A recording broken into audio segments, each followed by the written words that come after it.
O uso de drogas nas escolas do DF aumentou 12% no primeiro semestre deste ano.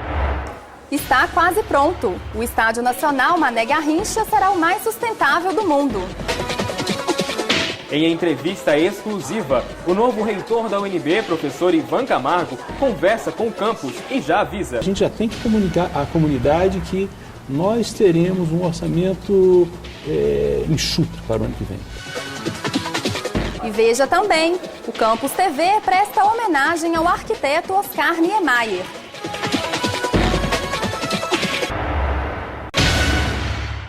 Olá, eu sou Lucas Alves. E eu sou Raquel Monteiro. Esta é a primeira edição do Campus TV do segundo semestre de 2012. O uso de drogas na área escolar aumentou 12% no primeiro semestre deste ano. De janeiro a julho, a Secretaria de Segurança Pública registrou 44 casos a mais, se comparado ao mesmo período do ano passado. O Centro de Ensino Fundamental 12 em Taguatinga enfrenta o problema diariamente. O colégio tem 1.143 alunos, com idades entre 10 e 17 anos. O livro de ocorrências, que deveria ser usado para registrar fatos rotineiros da vida escolar, está cheio de casos de porte e uso de drogas e violência. Para amenizar os problemas, a escola instalou, em 2009, 12 câmeras de segurança. Os banheiros estão trancados desde maio. Para evitar depredações, violência e uso de drogas no local, o aluno precisa pedir a chave na direção. É difícil imaginar que uma escola com tantos problemas esteja ao lado de uma delegacia. Essa praça, na QNG 39, é apontada pela polícia como ponto de tráfico de drogas. A Polícia Militar tem uma tropa especializada na prevenção e no combate à violência nas escolas. Fundado há 24 anos, o Batalhão de Policiamento Escolar surgiu da necessidade de oferecer maior tranquilidade e segurança às escolas através de um policiamento exclusivo. Hoje, 500 policiais atuam na segurança do DF. A explicação que nós temos hoje é que a Polícia Militar tem demandado maior número de apreensões, tendo em vista que temos feito uma interação entre o batalhão escolar e a unidade diária. Então, o que nós podemos falar é que a produtividade foi maior. Em relação à diminuição do tráfico de drogas, é decorrência exatamente dessa nossa intensificação de policiamento. O batalhão escolar age dentro da escola, no perímetro escolar, e as unidades diárias têm nos apoiado, seja do percurso da escola para a parada de ônibus, para as suas residências. Então, nós temos intensificado toda essa questão e sempre vislumbrando essa questão do combate às drogas, né, que hoje tem permeado aí toda a sociedade no Distrito Federal. Para Moisés Lucas, diretor do CEF12, a escola não produz violência e não consegue enfrentar sozinha um problema de origem social. Então nós começamos uma discussão sobre a necessidade, a emergência da gente constituir o nosso Conselho de Segurança Escolar. O Conselho de Segurança Escolar ele envolve todos os segmentos da escola, com representantes de cada um dos segmentos, e também os representantes das instituições que podem nos dar o apoio, como, por exemplo, a própria secretaria, porque ela tem uma gerência própria que cuida desses aspectos. Nós temos ainda a participação do próprio Ministério Público e da Vara da Infância e da Juventude. E esse conselho ele tem como objetivo justamente tratar desses assuntos. Esse tratamento ele diz respeito a mapear as ocorrências, indicar possíveis soluções e principalmente exigir a participação da família. A Universidade de Brasília tem um novo reitor. O professor Ivan Camargo está à frente da UNB desde o dia 20 de novembro, quando tomou posse no Ministério da Educação. O Campus TV conversou com ele no gabinete da reitoria. O professor Ivan Camargo saiu vitorioso do segundo turno das eleições para reitor, com mais de 51% dos votos. Ele foi escolhido pelo presidente Dilma Rousseff dentre uma lista com outros 2 nomes, o da professora Márcia Abraão e do professor Vonei Garrafa. Engenheiro elétrico formado aqui na UNB, ele assume a reitoria com a professora Sônia Bal, vice-reitora, pelos próximos 4 anos. Professor, qual é a prioridade no começo da sua gestão? A primeira que falei durante a campanha inteira, união. Você disse que eu ganhei com 51% de votos, que mostra uma universidade bem dividida e nós estamos trabalhando muito com diálogo e união. O segundo ponto é conformidade legal. E o terceiro ponto, esse é o mais delicado dos 3, é austeridade. Austeridade do orçamento. Esperamos que no ano que vem a gente faça um planejamento e a gente já tem que comunicar à comunidade que nós teremos um orçamento enxuto para o ano que vem. Qual é o diagnóstico que o senhor faz da universidade que recebe? Eu acho muito ruim falar da gestão passada ou criticar a gestão passada, até pelo que eu acabei de falar. E aí falar em união e diálogo e falar, estava tudo errado. Tenho certeza que a administração passada tentou ao máximo fazer o que era possível. A nova gestão também vai fazer isso. Professor, o senhor assume a UNB no período de chuvas. A Universidade de Brasília ela está protegida contra alagamentos, problemas elétricos? Existe um plano para tratar dessa questão? Não está protegida contra alagamento. Uma questão importante é a questão da impermeabilização. As chuvas que vêm da L2, que inundam aqui a universidade, estão fazendo isso porque os bueiros estão entupidos, tem vários motivos. Mas os colegas da Engenharia Civil, que tratam de água, me falaram que pequenos ajustes conseguem melhorar muito essa situação. Na gestão passada foram inauguradas algumas obras aqui dentro da universidade, mas muitas delas permanecem inacabadas. Como o senhor vê essa questão? Não vamos dar cavalo de pau, não vamos dizer, estava tudo errado, não. Esses prédios que ainda estão inacabados, nós vamos nos empenhar para finalizar. Vamos dar condição para os novos professores, vamos dar condição para esses novos estudantes que entraram. O que a gente espera nesses próximos anos é a consolidação dessa expansão. No programa de campanha está prevista a construção de um parque tecnológico na Universidade de Brasília. O que é esse parque? Como se dá esse processo? Produz-se muita ciência, muito conhecimento aqui dentro da universidade. E eu acho que vários dos conhecimentos que são produzidos, eles podem virar produtos. Quem vai coordenar esse parque tecnológico vai ser o nosso CDT. E temos um espaço físico reservado entre o CDT e a Finatec. As coisas estão caminhando, eu acho que vai ser possível tirar do papel essa grande ideia. Professor, estas eram as perguntas que nós tínhamos para o senhor. Existe algum outro tema ou tópico que o senhor gostaria de abordar? Adoro a minha universidade, a nossa universidade, e quero me dedicar muito nesses próximos 4 anos a esse trabalho. A menos de 6 meses do início da Copa das Confederações, o Estádio Nacional de Brasília, Mané Garrincha, está com mais de 80% das obras concluídas. O ritmo de trabalho está dentro do previsto pela FIFA. Mesmo inacabado, o estádio da capital é considerado a arena esportiva mais sustentável do mundo. O prazo de entrega mudou. De 31 de dezembro deste ano, foi alterado para 30 de março de 2013. Mesmo assim, a construção do Estádio Nacional de Brasília está em sua reta final. A estrutura está pronta e agora vem a fase de acabamentos. 4.000 funcionários trabalham em 3 turnos de revezamento para concluir a montagem da cobertura ainda neste mês. A obra, que foi orçada em 671 milhões de reais inicialmente, vai chegando à casa de 1 bilhão, tornando o Estádio Nacional de Brasília Mané Garrincha o mais caro entre as 12 arenas projetadas para a Copa do Mundo de 2014. Uma das explicações para o alto gasto está no projeto de construir uma arena sustentável. Embora ainda seja o barro que ocupe o lugar central do estádio, a ideia é que no Mané Garrincha o verde vá muito além do gramado.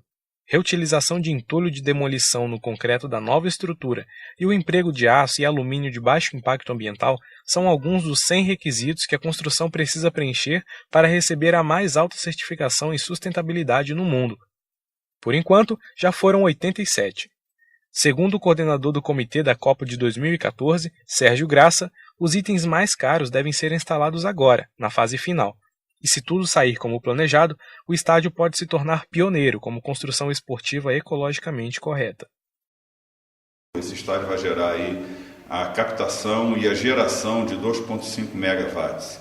Isso quer dizer que é quase que uma usina, né, de energia solar. Então isso já é uma coisa importante, porque a gente vai ter um estádio que 100% da energia gasta nele vai ser produzida pelo próprio estádio. Toda a água que cairá sobre o estádio, que vai ser captada por essa grande e monstruosa cobertura, ela vai ser armazenada. A gente vai ter assim, quase que 80% do nosso consumo de água suprido pelo nosso sistema de armazenamento dessa água da chuva. Então isso tudo é um somatório de itens que nos dará essa certificação e que com certeza norteará as próximas construções para os próximos edifícios em Brasília. Para que a população brasiliense possa participar de alguma forma da construção do estádio modelo, os organizadores da Copa lançaram uma campanha de arrecadação de garrafas PET para serem utilizadas na fabricação de assentos para o estádio. O planejamento é de que 3.500 dos 70 mil lugares do estádio Mané Garrincha sejam feitos com este tipo de material. Mas em 2 semanas de campanha, a perspectiva não é nada animadora. Neste posto de combustíveis da 302 Norte, funciona um ponto de coleta. O gerente Márcio Barbosa conta que apenas 9 garrafas de 600 ml foram recolhidas desde a colocação da caixa. Para que um assento seja fabricado, são necessárias 100 destas. O gerente acredita que o fato de a vizinhança já ter seu próprio método de coleta seletiva prejudica o recolhimento. Além disso, os mais de 60 postos de arrecadação espalhados pelo DF contribuem para que os níveis das caixas estejam sempre baixos. Apesar do aparente desprezo da população com o caráter ecológico do estádio, a arquiteta e consultora ambiental Ana Maria Nicoletti aposta que o certificado de construção sustentável pode significar um importante passo para credenciar a capital como referência de compromisso com a preservação do meio ambiente.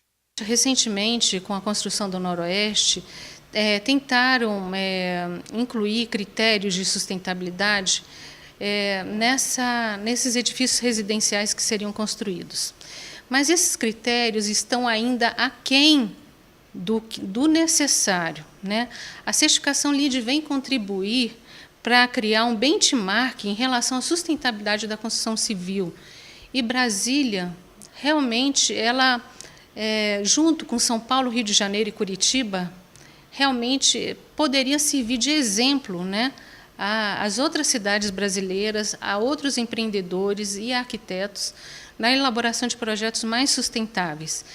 Enquanto o estádio não fica pronto e este panorama não é uma realidade em Brasília, os futuros frequentadores do Mané Garrincha ainda têm opiniões divididas a respeito do estádio.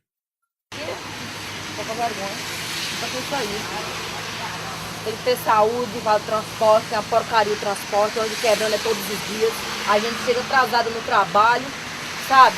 Enquanto isso, não tá aí, o dinheiro nosso todo aí. Não adianta porra de nada disso não, mas é só o mesmo, você não vai adiantar nadinha. Tem só o dinheiro jogado fora disso aí, você vai ver, o que eu tô dizendo. Não tem fundamento um dinheiro desse para simplesmente 2 ou 3, até 4 jogos no máximo. Não, para mim é um dinheiro jogado fora. Eles podiam investir esse dinheiro na educação e na saúde pública, que isso está um caos. Aí vai ter muito retorno aqui para Brasília, tem muito retorno. Jogos de fora, que é para ser em outra cidade, certeza vai vir para cá. Esses do Goiás aí mesmo. Outros times também podem vir para cá, é bom que vai gerar muito dinheiro aqui para a gente. Para muitos, perder um animal de estimação é como perder alguém da família ou um amigo próximo. Com a falta de um cemitério público no DF para os bichos, quem precisa enterrar o seu animalzinho tem que pagar caro. Uma viagem. São 60 quilômetros de Brasília até o cemitério Jardim dos Animais, localizado em Santo Antônio do Descoberto, em Goiás. O lugar é a área mais próxima para quem mora no Distrito Federal e deseja enterrar o seu bichinho de estimação. Desde que o espaço foi criado há 1 ano e meio, já existem cerca de 300 animais enterrados. A proprietária conta que decidiu abrir o cemitério quando descobriu que não havia local apropriado para enterrar os animais de pequeno porte no DF. Começou uma iniciativa do nosso animalzinho que temos em casa, né? Nós vimos uma reportagem num jornal que não tinha aonde enterrar os animaizinhos em Brasília. E nós olhamos para o Bigode, e o Bigode olhou e começamos a chorar, a família inteira começou a chorar, porque é um projeto familiar. Começamos a chorar e falou, não, o Bigode não vai ser jogado em qualquer lugar. Há 14 anos existe um decreto distrital que prevê a destinação de uma área para a construção do cemitério de animais. Esse espaço até existe, mas nada foi feito no local. Esse é o terreno aqui no CIA que espera a licitação para funcionar. Dentro dessa área, na Diretoria de Vigilância Ambiental, uma ocupação irregular servia para enterrar os animais de pequeno porte. Ainda é possível ver os túmulos. Quando a área foi bloqueada pelo Ministério Público em 2004 por suspeita de grilagem, os moradores do DF ficaram sem opção para enterrar os seus bichinhos. A Associação Protetora dos Animais do Distrito Federal, a ProAnima, junto com outros donos, luta por um cemitério público há anos.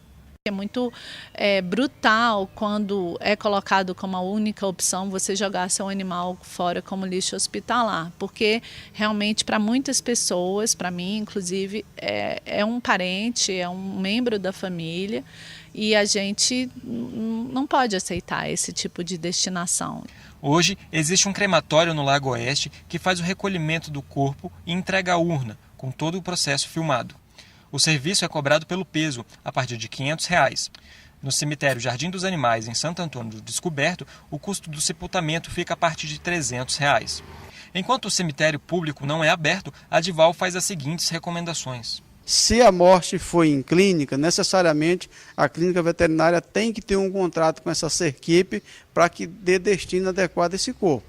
Esse é o primeiro ponto. Segundo ponto, se a morte foi em casa, então ligar no SLU para fazer o recolhimento desse corpo. Então o SLU também dá o mesmo destino adequado, que é encaminhar a Serquipe para incineração. A Biblioteca Central da UNB completa 50 anos e uma exposição comemorativa resgata a história da instituição. Com mais de 1 milhão de itens no acervo, a biblioteca também está na internet. Veja na reportagem. Livros emprestados e muitas histórias para contar. Exposição em homenagem aos 50 anos da BCE refaz os passos de criação da Universidade de Brasília. Painéis, fotografias e objetos antigos voltam à década de 60 para mostrar o que as velhas paredes não dizem. A Biblioteca Central da UNB esteve em vários lugares antes de conseguir um prédio próprio. Seus primeiros meses, em 1962, foram no Bloco 1 da Esplanada dos Ministérios. 10 anos depois, a BCE se instalaria no prédio que ocupa até agora. Projetado por Niemeyer, o edifício de 16 mil metros quadrados tem o formato de uma estante de livros e reúne material de todos os cursos da universidade. Marcelo Scarabucci, que trabalha no setor de referência da BCE desde 2008, destaca o pioneirismo da instituição. Assim, um grande ponto que diferenciou a nossa biblioteca e que ainda diferencia é a centralização do conhecimento. Ela foi a primeira biblioteca central universitária do país. Isso significa que o quê? Todo o acervo e toda a gestão de conhecimento da universidade fica em um local só. 50 anos depois de sua criação, a Biblioteca Central da Universidade de Brasília reúne hoje aproximadamente 1,5 milhão de itens catalogados. Além de livros, CDs, vinis, DVDs, fotografias e até mapas completam o inventário. A BCE também possui um acervo completamente digital. De 2009 até agora foram registrados quase 5 milhões de consultas na Biblioteca de Monografias e no maior repositório brasileiro de teses e dissertações. Uma biblioteca digital e sonora é responsável pela inclusão de deficientes visuais. Segundo a diretora Neide Gomes, o futuro da BCE está nas bases de dados. Eu acho que o caminho é uma biblioteca híbrida. Ela vai ter sempre essa parte do acervo impresso, até porque a gente precisa atender essa demanda, essa exigência do MEC de ter sempre bibliografia básica e complementar, mas aos poucos parte dessa bibliografia vai ser formada por livros eletrônicos. Hoje a BCE já disponibiliza para a comunidade acadêmica base de dados que tem mais de 76 mil títulos de livros eletrônicos, além de periódicos, do repositório, das monografias digitais. Faz pouco tempo que a biblioteca parou de receber doações de livros. De acordo com a diretora, a suspensão do serviço vai servir para a elaboração de um inventário do acervo. A previsão é de que a partir de março do ano que vem a BCE volte a receber itens doados pela comunidade. Eu não fiz a graduação aqui na UNB e aí minha experiência com acervo, principalmente acervo de livros, é outra, que era um acervo bem menor, e aí chegando aqui na UNB eu encontrei uma diversidade bem maior de livros, de bibliografia para pesquisar, e isso para o meu projeto está sendo fantástico, e a estrutura também da biblioteca é muito diferente, o serviço que ela presta, que ela disponibiliza para a gente, a questão de material audiovisual também, e o acervo dos próprios projetos que já tinham sido apresentados na minha área de pesquisa, eu só tenho elogios à BCE. Néia Macedo trabalha na BCE desde 1993 e agora é bibliotecária da seção Multimeios. O local armazena de DVDs a discos de vinil e partituras. Para ela, a biblioteca tem o dever de ir além da universidade. Nesses 19 anos, eu ainda peguei aqui muitos alunos do primeiro, segundo grau, fazendo pesquisa. Então, esse convívio, né, de pessoas de diferentes, né, níveis de cultura, de instrução, né, aqueles que estão se instruindo, aqueles que já são os mais instruídos, esse convívio. Então, todos aqui buscam, né, essa informação, e isso eu acho, entendeu, assim, muito interessante. É muito diferente de uma biblioteca especializada, onde você convive com um determinado público de usuário. A biblioteca tem livre acesso e não controla a quantidade de frequentadores. O aluguel é reservado apenas à comunidade acadêmica da UNB. Para se ter uma ideia da demanda, quase 75 mil empréstimos foram feitos nos últimos 2 meses. Além da unidade principal, a UNB possui 5 bibliotecas setoriais. 3 delas são nos campi das cidades satélites. Com a expansão da universidade, foi necessário descentralizar o acervo. Mas alguns estudantes, como Raquel Souza, ainda precisam ir até o plano piloto. Alguns livros eles só encontram na biblioteca central. O silêncio também. Isso, acho que se fosse mais ampliada, a galera realmente utilizaria mais o espaço, assim. Eu acho que, como a gente também não tem um centro acadêmico, tem o pessoal que vai para lá também para conversar um pouco, tudo mais, e não tem o silêncio que a biblioteca daqui tem. Mas não só de silêncio vive a BCE. Nesses anos, muitas pessoas viraram assunto entre os funcionários e frequentadores. Neia conta uma dessas histórias. Rápido e muito calado, né? E ele saía, não falava nada. E depois ele não vem mais. Um tempo desse a gente estava lembrando e dizendo, será que o Sr. Zé aconteceu com ele? Será que ele faleceu? Será que ele ficou doente? Ele era um senhor e o pessoal da noite, quando a gente saía, ele dizia assim, Sr. Zé, quer uma carona? E ele não saía, ele não aceitava carona, não falava. E vinha todos os dias, ele chegava e ia pegar papéis em cima da mesa e botava num saquinho. E saía. E eu não sei para que ele queria aquele papel.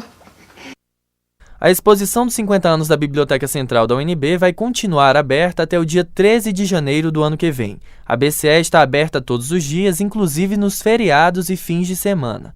Consulte os horários no site www.bce.unb.br. O arquiteto Oscar Niemeyer morreu no último dia 5 de dezembro, a poucos dias de completar 105 anos. Ele ficou quase 2 meses internado e não resistiu a uma infecção respiratória. O Campus TV não poderia deixar de prestar uma homenagem ao arquiteto, que inspirou tantos estudantes e deixou com saudade os brasilienses. Niemeyer morreu e parou a capital. No Palácio do Planalto, oferecido pela presidente em pessoa, uma multidão quis se despedir, agradecer a bela visão. Só quem vivesse em outro planeta não pararia para olhar a tristeza que transbordava nas sempre largas avenidas. O choro, esse musical, saudou o corpo que veio nos visitar pela última vez. Não era qualquer um. Era o homem que desenhou Brasília. O homem que sabia dar vida ao concreto. Ele não merecia menos. Engraçado é que o céu, comumente nublado nesses dias de dezembro, não amanheceu de luto. Foi um dia lindo para um amante da beleza. Niemeyer não queria morrer.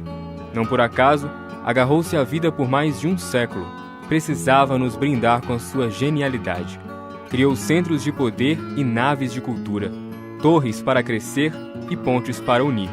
Para o Deus em que não acreditava, criou uma catedral que parece rezar sozinho. No prédio mais famoso da UNB, Niemeyer também soube deixar a sua assinatura. Já houve quem amaldiçoasse os espaços vazios do Minhocão, com suas correntes de ar a inspirar casacos durante o frio. Alguém um dia com certeza já se perguntou se não havia necessidade de cor. Mas Niemeyer sabia o que queria para os universitários de Brasília. Por isso, ele não criou um só corredor que não tivesse um espaço para onde fugir. Com essas paredes abertas, ele nos ensinou sobre a liberdade de ser o que quisermos ser. Mas foi quando Niemeyer finalmente deixou o mundo que conquistou a eternidade.